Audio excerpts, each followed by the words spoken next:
Hey, beautiful witches, Callie Contours here, back from a long hiatus. I'm sorry about that. Um, Things happen in life, but today, I'm really excited for this video. We're gonna do, my favorite products of 2020, so let's get going.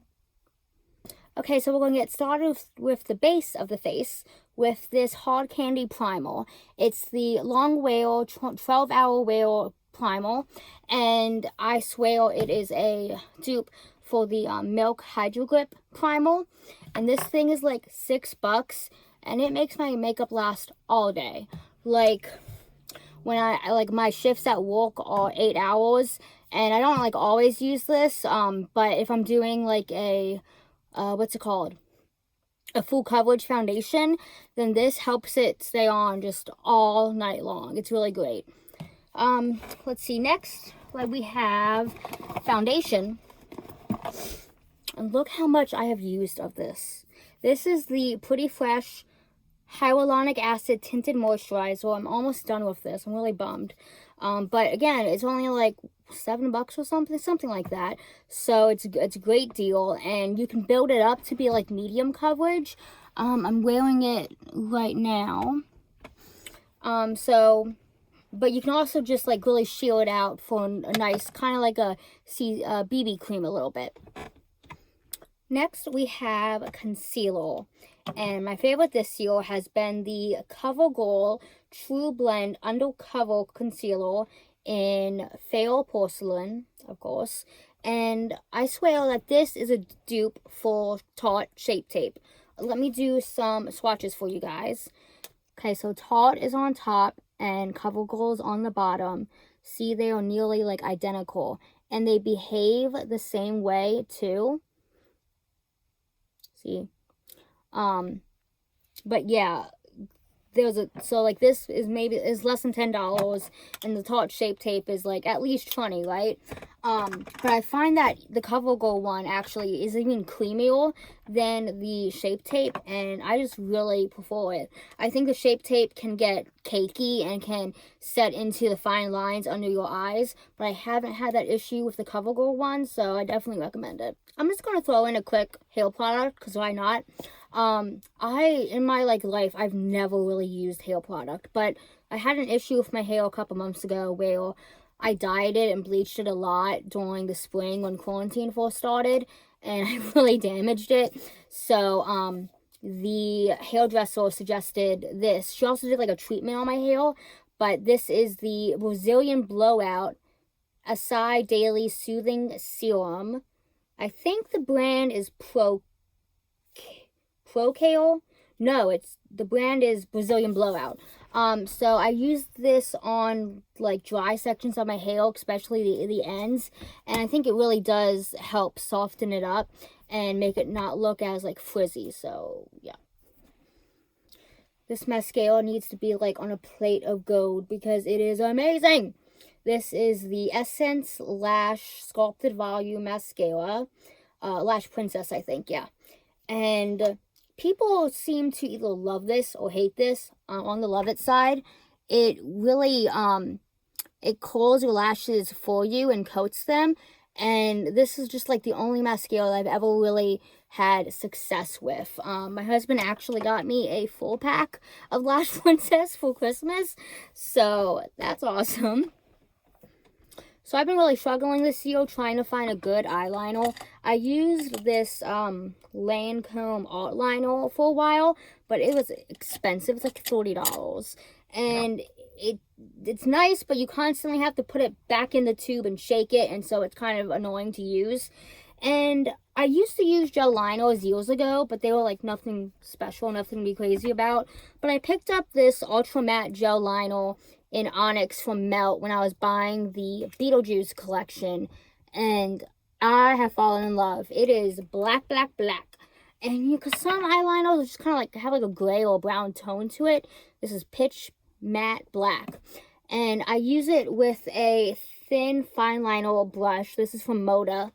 And I do have to kind of like, I put just a little bit on my brush, and I do have to constantly dip back into the pot to get it, but it takes a while, but it's worth it because this shit stays on. Like, I'll wipe off my I'll clean my eyeshadow off in the morning, but, I mean, at night, duh. But, I really have to scrub to get this eyeliner off. And I just really like it. I don't, yeah. Okay, so let's get to everybody's favorites. I mean, at least it's my favorite, eyeshadow palettes. So, my first one, now this, I don't believe it came out in 2020, but it's new to me in 2020, so that's what we're going with. This is the Kaleidos Futurism 1 Sci-Fi Green palette. The packaging is gorgeous, darling. And it's just the perfect grunge palette. I feel like I'm in the 90s at a Nirvana concert when I wear this. I do tend to use the same exact look whenever I use this. But you can switch it up. I'm just, I don't know, one trick pony, I guess, with this palette. But, the shimmers are very nice. The black, I constantly just, like, go back to this black, when I'm using other palettes. Because, like, that was like a black hole. That is deep. And that was like one finger swatch with no primer. So, yeah, I definitely recommend this Kaleidos palette. And the, my other favorite palette. So, I had to go back to rehab this year. I went in October. And I brought like 4 palettes with me. But this is the one that I used every day. It's the Glamlight Ice Cream palette. Shaky, shaky.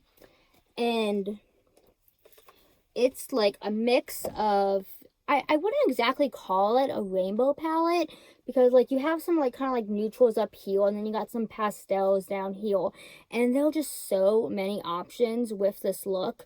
The mattes are so creamy and pigmented, like, and the shimmers are really nice too.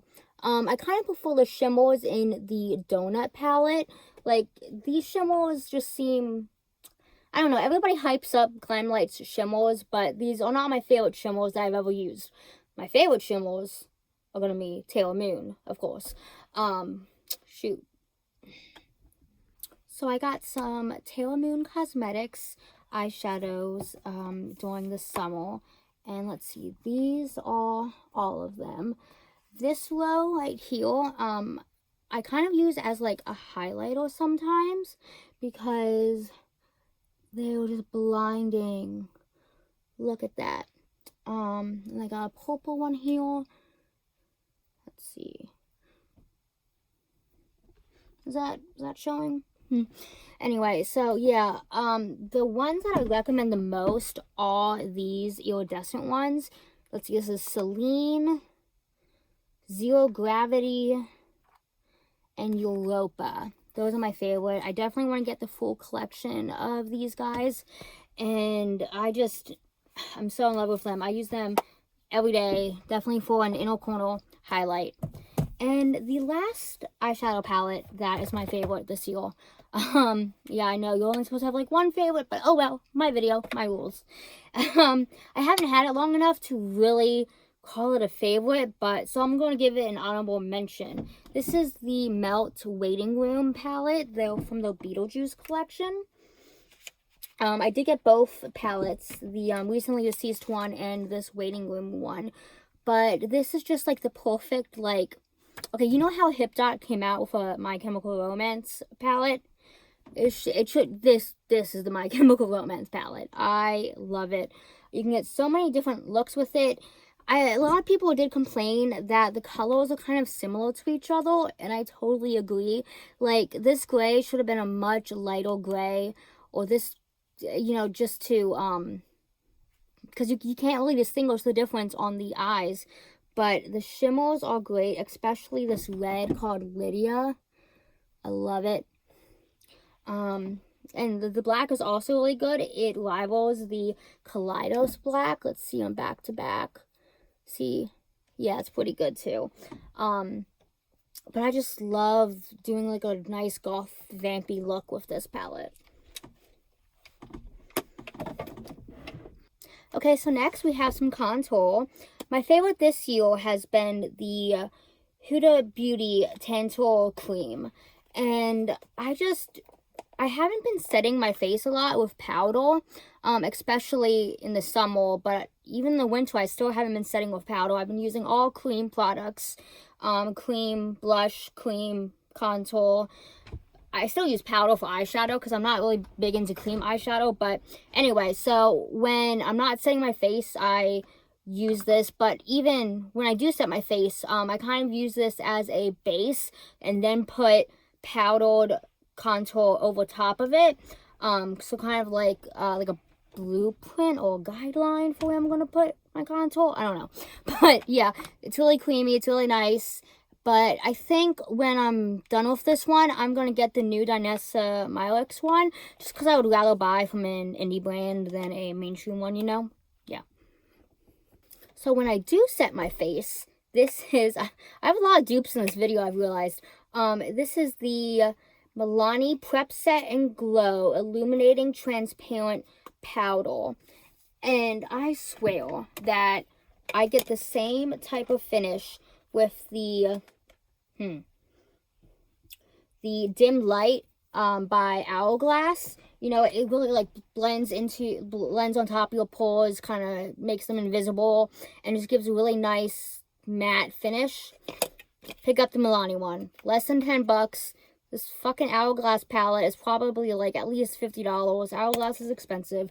And they do not cater to people with darker skin tones, so I'm trying not to buy Hourglass anymore anyway. So, go Milani.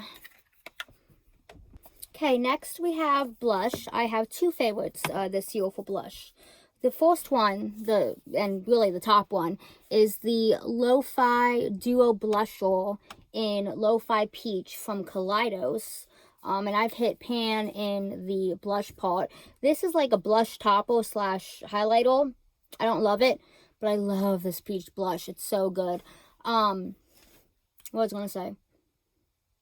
I went to the website, and because I was going to try to get a backup of this, right? And I cannot find the blush anywhere on the website. So I don't know if they discontinued it or what's going on with that. But if somebody knows, leave it in the comments, because I really want to get another one of these. Okay, so my next blush, this was kind of a, just like a quick splurge. Like, I didn't do a whole lot of thinking when I bought this blush, and I was like, I don't know how I'm going to wear a purple blush, right? This is the Etude House Lovely Cookie Blusher in Lavender Lemon Macaroon with the Ursula packaging from Little Mermaid. But surprisingly, this looks really good on me. It kind of goes for more of a, like, gothy dead look, but it rocks. I'll throw in some pictures of me wearing it. It was a really pleasant surprise, because I was like, when it was being shipped, I was thinking, I'll probably just end up using it as eyeshadow or something. But no, I actually like this blush. Who wouldn't? Now, the one color I really haven't tried with blush, and that doesn't make any sense to me, is yellow. Like, I've seen yellow blush in some, like, blush palettes before, like the one that Alamar just came out with. But I just don't understand yellow cheeks. So maybe one day I will, but so far purple is as most I will venture out to. Okay, so our last product is one that most people haven't been wearing much this year. I know I haven't. Lipsticks. This is Royal Clapback by NYX, and I was just so pleasantly surprised by it. It's a nice, like, brown nude with, like, a hint of mauve, just a hint. It does have, like, sparkles on it, but those not actually sparkles when you put it on your lips. And a little bit more higher end lipstick that I picked up is Humble from It Cosmetics. And this is so creamy, and it actually stays on. So yeah, it's kind of like a pink toned nude, I guess. But, you know, nobody wore lipstick this year, really. Unless you're, like, taking a picture of yourself or, like, making a video, then, yeah, sure. But, with masks. With masks, you know how it is. Okay, guys, those were my 2020 favorites. I hope you enjoyed. It really helps me if you click the little thumbs up button on the video, but really, I'm just so happy that you're watching me. I appreciate you, and I hope you have an amazing day. See you later.